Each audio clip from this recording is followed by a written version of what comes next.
Így éltem egyedül, és nem volt senkim, akivel igazán beszélgethettem volna. 6 évvel ezelőtt azonban kényszerleszállást hajtottam végre a Szaharában. Valami elromlott a repülőgépem motorjában. Nem volt velem sem szerelő, sem utas. Egyedül próbáltam megjavítani a nehéz hibát.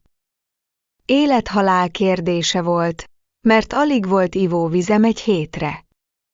Az első este elaludtam a homokon, 1000 mérföldre minden lakott helytől. Olyan magányos voltam, mint egy hajó törött az óceán közepén. Így éltem egyedül, és nem volt senkim, akivel igazán beszélgethettem volna. 6 évvel ezelőtt azonban kényszerleszállást hajtottam végre a Szaharában. Valami elromlott a repülőgépem motorjában. Nem volt velem sem szerelő, sem utas. Egyedül próbáltam megjavítani a nehéz hibát. Élet-halál kérdése volt, mert alig volt ivóvizem egy hétre.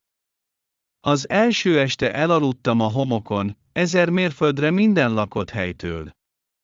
Olyan magányos voltam, mint egy hajó törött az óceán közepén.